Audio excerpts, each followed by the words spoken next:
Olá a todos, sou João Pedro Bachaga Cruz, sou engenheiro pesquisador e doutorando no Lab Risco, Departamento de Engenharia Naval e Oceânica da USP.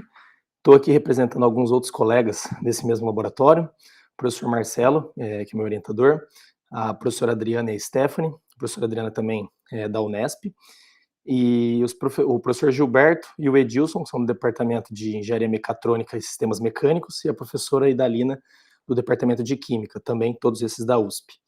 Vou apresentar para vocês, para o Congresso do Abirrisco desse ano, o nosso trabalho que tem o título Avaliação da corrosão uniforme em tubulações de transporte de óleo e gás, através de modelos comerciais de predição da corrosão. Aqui está o cronograma para a organização da apresentação, mas se alguém realmente quiser voltar atrás e dar uma olhadinha no cronograma. Primeiramente, o enquadramento, porque às vezes pelo título do trabalho em si fica um pouco fora desse nosso universo da confiabilidade, da análise de risco e tudo mais, mas aqui eu deixei destacado, dentre as nossas palavras-chave do nosso resumo estendido, a análise de sensibilidade.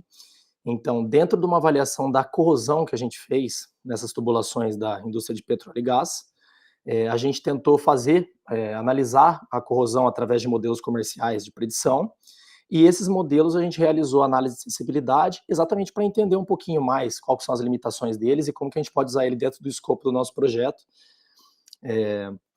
E essa análise de sensibilidade foi muito importante, vou falar um pouquinho mais na conclusão, mas acabou rumando a gente para esses nossos desenvolvimentos futuros, né, que tem um pouquinho mais, assim, de nomes mais conhecidos, né? Então, o objetivo final do projeto é prever o cálculo da vida remanescente dessas tubulações e com a atualização bayesiana dessa vida, e através de uma análise de confiabilidade estrutural, para, no fim das contas, chegar numa política otimizada, né, de inspeção e manutenção, e a gente acabou evoluindo essa análise de sensibilidade para um delineamento de experimento, né, mas tudo veio através dessa primeira análise de sensibilidade nessa aplicação que a gente fez.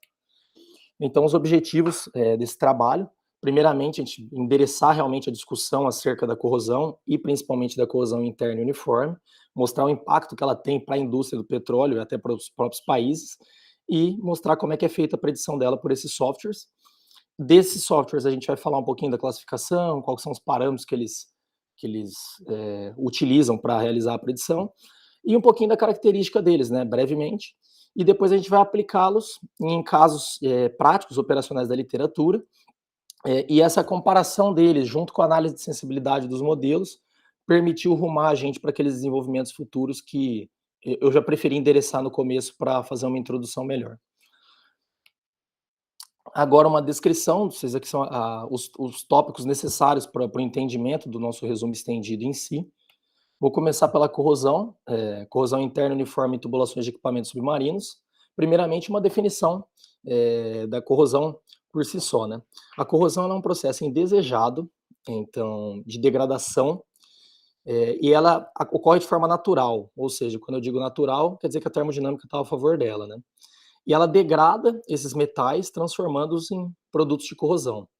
Então, pela questão de ser considerada natural, muitos pesquisadores classificam ela como o processo inverso da extração metalúrgica, né? E também o problema dela é que ela acontece de uma forma muitas vezes insidiosa, ou seja, silenciosa, e acaba ocasionando falhas inesperadas de equipamentos. Os custos associados à corrosão, totais, né, porque englobam custos de manutenção preventiva ou não preventiva, eles chegam a 3 a 5% do PIB de um país desenvolvido. Então, realmente é um processo que é muito custoso para a indústria. E alguns pesquisadores, no caso aqui, um pesquisador que chama Lee, no trabalho dele, ele classificou a corrosão, no termo global, como o principal fator de risco que leva tubulações à falha, né?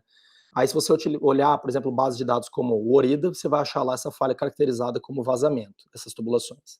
E a corrosão em si engloba 36% da distribuição acumulada de falha desses equipamentos, né, desses sistemas, e esse número vai para 80% quando é só falhas em operação. Então, realmente, é um problema grave para a indústria, principalmente do óleo e gás.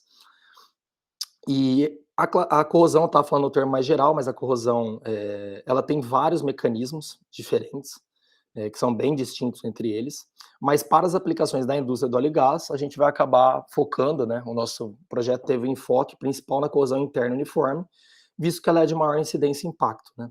Então, isso de acordo com muitas bases de dados e muitos trabalhos. apesar de a gente ter outras formas, como por exemplo a corrosão localizada por pits, que a gente sabe que tem uma grande importância. E esse tipo de corrosão em específico, ele culmina na perda de espessura generalizada da parede, né, daquela parede metálica, né, no caso, a parede interna que a gente evidencia que é o principal problema, né, que é exatamente aquela onde está passando o fluxo com óleo, com gás e com água, muitas vezes ou produzida ou condensada, né. E é exatamente essa água, junto com os agentes corrosivos, dos quais se destacam o CO2 e o H2S, que causam a corrosão. Os modelos preditivos surgiram exatamente como uma ferramenta para o profissional poder tomar uma contramedida, né, ter tempo de ter um indicativo se a corrosão, teoricamente, ela avança muito naquele sistema ou não, e poder realmente fazer alguma coisa a tempo, né? E evitar exatamente as falhas que eu falei, né, que podem ser insidiosas e catastróficas. Eles são, na sua grande maioria, no caso todos que eu vou mostrar, que a gente utilizou no escopo do projeto, focados no agente CO2, por quê? Porque é o agente corrosivo principal da indústria, e foi o que surgiu a preocupação primeiro para esses modelos preditivos. E esses modelos, todos os que a gente trabalhou no caso, focados na corrosão uniforme generalizada. Os modelos, no geral, preditivos, eles podem ser classificados tanto pela formulação quanto pelo conservadorismo. Na formulação, eles podem ser empíricos, principalmente, semi-empíricos, que seria uma mescla, e mecanísticos.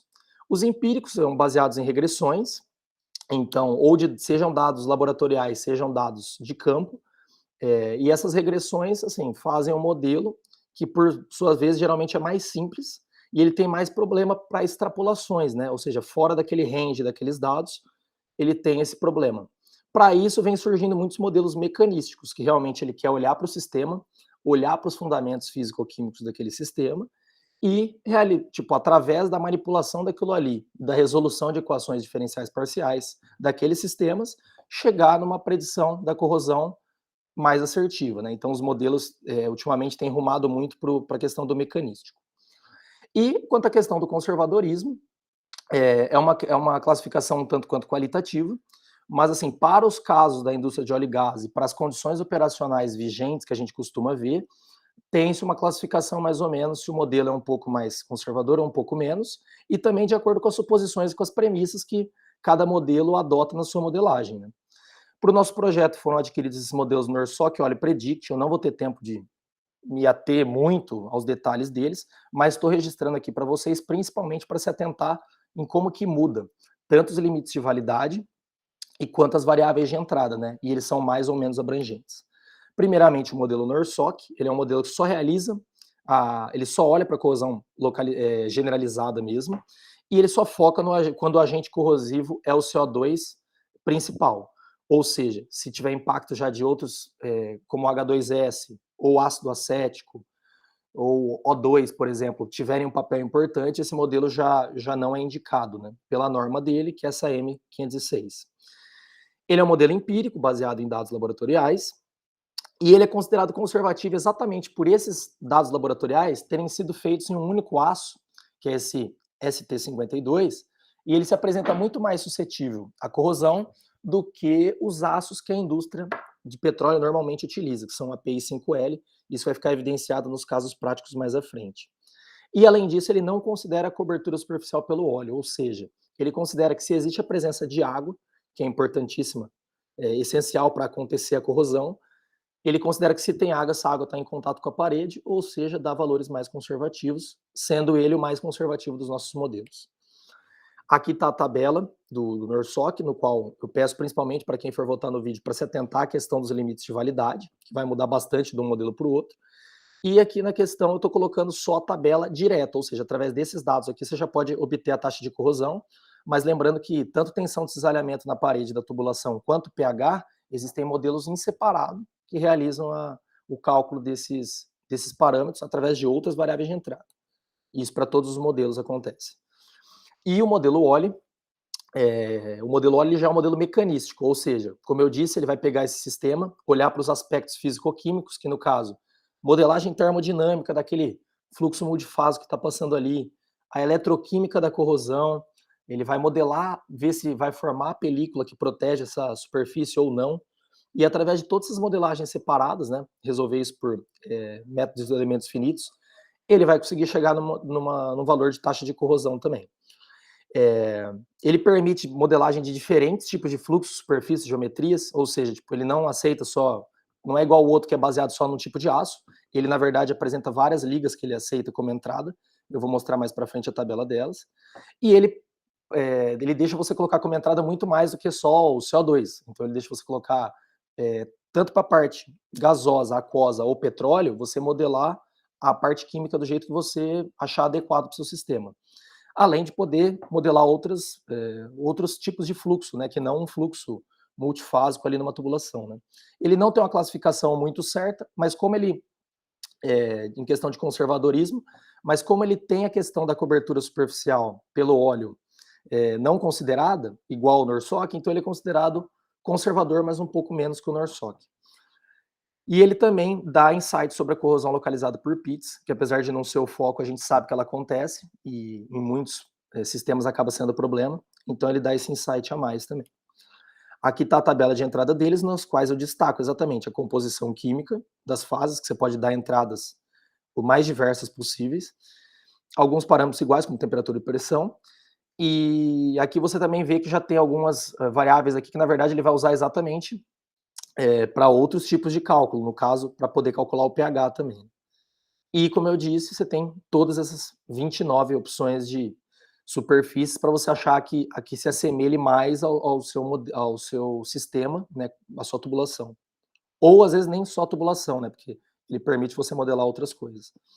E o modelo Predict, ele também olha só para a corrosão generalizada, né, tem um foco na corrosão uniforme generalizada, mas ele olha, além do agente de corrosivo CO2, também ele olha para o H2S. E assim como os outros modelos, tanto o NERSOC quanto o OLI quanto o Predict, eles têm uma atenção para corrosão pontual, ou seja, para aquelas condições operacionais que você está passando, que provavelmente vai ser por uma única geratriz ou para uma única seção da tubulação, eles fazem aquele cálculo da corrosão para aquela região. E muitas vezes a gente vê que as condições operacionais podem mudar muito ao longo dessas tubulações. O Predict também dá alguns insights, tanto para corrosão localizada por pits, se a chance é alta, baixa, ele classifica em 4 módulos, e ele também dá um insight se é possível corrosão de topo e por erosão de areia. Ele é um modelo semi-empírico, né, porque ele começou de um modelo mecanicista e evoluiu para usar dados laboratoriais. E é o menos conservador dos 3 que a gente tem. Aqui está a tabela dele, você pode ver que os dados são até semelhantes, mas mudam e mudam principalmente os limites de validade. E o comparativo, como eu disse, a intenção não é nem criterizar, a gente não quer categorizar esse é melhor que esse, a gente quer realmente entender quais são os modelos, quais são as limitações que ele tem, e às vezes qual situação que um pode sair melhor que o outro, né? Os resultados que eles costumam apresentar. E como eu disse, eles mudam bastante, né? Os horizontes de aplicação, seja os limites, seja os tipos de mecanismo que eles dão insights, e o conservadorismo, né? Indo aqui para a questão dos casos operacionais da indústria de óleo e gás, a gente achou nessas 2 publicações, tanto da Garbetta e Margarone, quanto da Balostro, Restelli e Gabetta, dados que permitiam que a gente fizesse uma manipulação dos dados e pudesse aplicar esses modelos preditivos, né? Em ambos esses, não teve uma análise muito bem antes da falha, né? Então, esses modelos preditivos foram utilizados depois da falha para tentar explicá-las, né? Então, o caso operacional 1 e 2, que eu vou mostrar mais para frente, eles são de transporte de gás, são bem compridos, né? Um tem 20, o outro tem quase 40 quilômetros de comprimento dessa tubulação. Como eu disse, API 5L. E aqui estão algumas características, né, de como que é o fluxo, né, e tudo mais. E para esse caso operacional 1, no caso, foi realizada uma passagem de PIG e detectaram que as falhas, né, na parte onshore, ou seja, já saindo lá do meio do mar, que estava offshore, chegando já na estação, e essas 2 falhas foram caracterizadas, né, como de CO2 anômala e por erosão. Aqui estão os dados operacionais dele, do quais eu quero destacar principalmente como que é a evolução temporal aqui nesse caso. Você vê que a temperatura ela vai variando bastante com os anos, assim como a pressão vem caindo, que faz sentido com a teoria. O CO2 vai realmente tendo uma subida nessa medida, que muitas vezes não é atualizada sempre. E o fluxo de gás, que é exatamente o que é produzido nesse caso, vai caindo com o tempo, né? Ou seja, tem uma variação temporal e espacial dos parâmetros. E aqui a análise de água, que é importantíssima, e para esse caso foi feita, ou seja, permite uma modelagem adequada do pH. Aqui o caso operacional 2, que já também é de transporte de gás úmido, muito mais comprido, como eu disse, mas também com o mesmo tipo, né, da família PI5L. Não houve inspeção desse caso, até acredito, porque ele tinha um indicativo de pH, que a gente acredita até que tinham feito uma medição incorreta de pH, que deixou as pessoas tranquilas. Por quê? Porque o pH é o meio ácido, exatamente formado pela presença do CO2, do H2S, de outros contaminantes, junto com a água, ele diminui o pH e é um dos principais fatores para atacar a superfície metálica. E esse caso tinha uma medida de pH falando que o pH era 7,5. Então, às vezes, poderiam ter ficado tranquilos, nem fizeram inspeção, e por fim das contas teve uma falha que foi diagnosticada como corrosão de topo. Lembrando que o diagnóstico muitas vezes pode não ter uma acurácia grande, né? Só que dessa vez a falha, atento, que foi na entrada da tubulação, ou seja, lá na parte offshore. Aqui estão os dados que mostram que eles nem tiveram uma coleta de dados muito grande para esse caso, muito, eu acredito, atribuído a essa questão do pH, então eles estavam tranquilos e de repente teve uma falha, demorou-se 20 anos, mas era uma falha totalmente inesperada pelas condições que se encontravam ali, né? Principalmente pelo baixo teor de CO2. Inclusive não tem nem análise de água para esse caso. E o caso 3, que se muda um pouco dos outros, porque ele é de transporte de óleo. Então, e onshore também, né? Ele é muito curto, de 3 quilômetros. E nesse caso, mesma coisa, a PI5L, a tubulação, só que aqui a falha, enquanto nos outros você viu que foi da casa de 20 anos, esse daqui apenas 2 anos foi suficiente para levar a tubulação à falha, que exatamente pelo alto teor de CO2 encontrado nesse caso.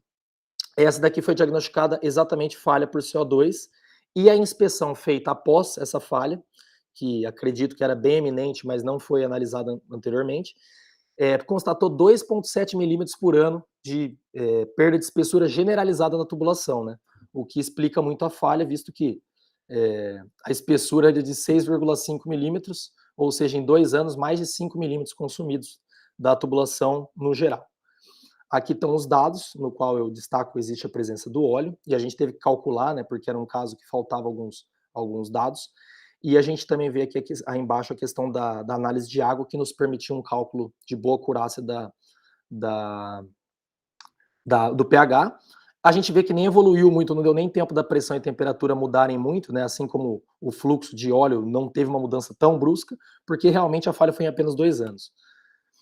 Por fim das contas, a análise de sensibilidade, usando aqueles modelos nesses casos práticos, ela foi bem simples. Então, a gente realizou uma análise de sensibilidade de caráter preliminar, a gente variou desde menos 20 até 20% cada um daqueles parâmetros de entrada principal, com steps de 5%, e mantendo os outros parâmetros constantes. Então, foi uma análise de sensibilidade bem simples, e considerando a independência, que a gente sabe que se você muda a pressão, você vai mudar a temperatura e vice-versa.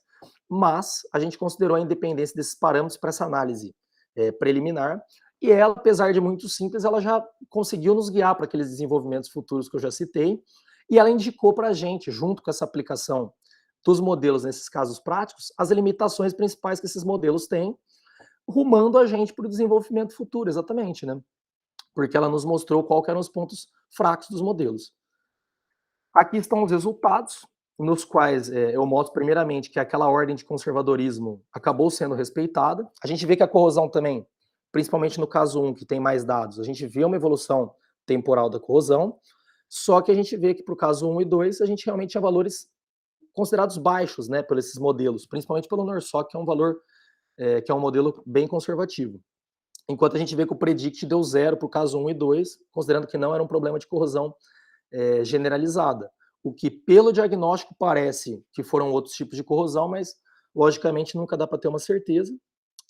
E no caso 3, eu atento, pelo valor do NORSOC, o enorme valor de taxa de corrosão, da ordem de 17, que é gigantesco, e realmente a falha aconteceu muito rápido, né? E pela inspeção, o avanço da corrosão foi de 2,7 milímetros por ano. Mas aí você vê que foi respeitada essa ordem, né? O NORSOC deu um valor altíssimo, o óleo intermediário, e o Predict pode até parecer mais assertivo, mas com chance de subpredição, né? E por fim das contas, nas nossas discussões finais, já peço desculpa porque eu acho que o tempo já está batendo mesmo na casa, mas os resultados foram bem condizentes dessa aplicação com o conservadorismo que a gente estava esperando. As limitações não foram um grande problema para a gente, visto que, como nesses casos só tinha CO2, não tinha H2S, não tinha presença de ácidos orgânicos, isso acabou nem dando um grande problema para a gente, né? Então, realmente, eles conseguiram fazer bem os cálculos de corrosão por CO2 uniforme. A gente viu a questão do pH in situ, que é um alerta, porque naquele segundo caso, muitas vezes eles podiam estar tranquilos quanto à corrosão pela questão do pH estar alto, mas eu acredito que pode ser até que aquele pH não estivesse tão alto, podem ter feito uma medida em laboratório de análise de água que é incorreto, porque o pH tem que ser medido nas condições operacionais, e às vezes aquela tranquilidade pode realmente ter levado à falha, apesar dela ter sido diagnosticada como de topo. E a gente também viu a possibilidade de outros mecanismos corrosivos, né? Então, no 2 foi diagnosticado como de topo, no 1 foi anômala, mas assim, com algum indício de ser uma corrosão localizada, mas a gente tem, tipo assim, saber que esses outros mecanismos são possíveis e também buscar artifícios separados dos modelos para analisar esses outros tipos de corrosão. E a gente viu que os resultados podem rumar desde da subpredição, ou seja, o caso ali, às vezes fica mais perto do valor que realmente acontece, mas tem chance de subpredição, até o extremo conservadorismo. E a análise de sensibilidade, como eu disse, ela foi de ótima, foi um ótimo guia para a gente, principalmente para mostrar que o pH é o principal parâmetro em todos os modelos, aplicado em todos os casos operacionais, esses 3 que a gente aplicou, mostrando que o pH foi o principal parâmetro impactando na taxa de corrosão, concordando com o que eu falei da questão da análise de água ser muito importante exatamente para utilizar o pH. E por fim das contas, a gente conseguiu com esses casos identificar como que é feita a evolução temporal dos dados e consequentemente da corrosão, né? Então as condições operacionais mudam muito ao longo do tempo e com o espaço. A gente pode ver até lá no caso 1, para quem for voltar, que do começo para o final da tubulação a pressão e temperatura variava muito. Então isso pode mudar muito a corrosão nas duas áreas e pode muitas vezes explicar o problema num lugar ou no outro. Então, apesar desses modelos serem assim, bons como um indicativo, a gente percebe que eles têm limitações. Primeiro, por só fazer essas predições pontuais, ou seja, numa determinada seção, numa determinada geratriz ali da tubulação, e também instantânea, né? Porque eles também, a condição operacional que você está colocando ali no modelo, ele vai te dar um valor de taxa de corrosão, que é para aquele instante de tempo. Então, ele não tem uma evolução temporal, e exatamente isso que nos guiou para o delineamento de experimento, que é exatamente para a gente conseguir pegar esses modelos e trabalhar com eles no tempo. E, caso necessário, também no espaço, dependendo do tamanho da tubulação. Porque, no caso, agora estamos analisando no projeto uma tubulação menor. E esse conservadorismo e subpredições nos fez, através da análise de sensibilidade também, olhar para o pH, que é esse parâmetro mais importante, e fazendo uma análise ao longo do pH, a gente vai conseguir, através de outra aplicação que não está nesse trabalho, categorizar regiões de pH onde os modelos se apresentam mais conservadores ou menos conservadores, ou seja, a gente já vai ter um indicativo, de acordo com onde a gente está trabalhando, com qual que é a incerteza que a gente vai estar trabalhando. Então, essa aplicação foi muito importante para nos guiar para frente no nosso projeto. Aqui estão as referências, das quais eu destaco as mais importantes que a gente utilizou, principalmente os 2 papers da Gabeta, que a Gabeta participa, que foram os que tinham os dados, e questão de classificações, o do Nyborg também foi muito importante, assim como as normas de cada um dos modelos. Eu agradeço a todos, peço um pouco de desculpa aqui, porque eu realmente dei uma estouradinha no tempo, mas é que é muita informação, eu queria ficar falando muito mais aqui. Mas um forte abraço, é um prazer, estamos aqui para as perguntas do final.